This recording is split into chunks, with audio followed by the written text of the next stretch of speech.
నేను ఇవాళ పూర్తి గొర్రెలు కాసిన అంటే మీలో కొంతమంది నమ్మొచ్చు నమ్మకపోవచ్చు.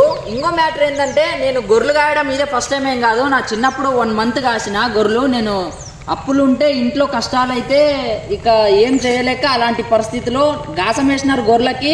ఆడ సంథింగ్ జరిగి గొర్రెలు నేను ఇడిచేసిన గొర్రెలు కాయలేదు కాబట్టే నేను ఇప్పుడు ఈ స్టేజ్లో ఉన్నా. ఒక సిమెంట్ పని నేర్చుకున్నా, దాంట్లో మేస్త్రి అయినా, పని చేసినా, ఇప్పుడు పొలం చేసుకుంటున్నా. లేదంటే నేను గొర్రెలు కాసుకుంటే ఉండింటే నేను ఖచ్చితంగా చెప్పగలను 100% నేను గొర్రెలు కాసుకుంటే ఉండింటే ఇప్పటిదాకా కూడా నేను గొర్రెలు కాసుకుంటే తిరుగుతుంటే అనే నమ్మకం నాకుంది.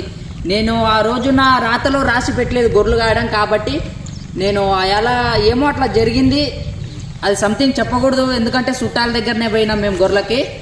ఇంకా వెళ్ళేసినాం. ఇంకా అక్కడి నుంచి నేను పనికి పోయినా కాబట్టి బెంగళూరులో ఐస్ క్రీమ్ బండి పని చేసిన, హోటల్లో పని చేసిన, ఇక మళ్ళీ ఇది చేసిన సిమెంట్ పనికి పోయినా.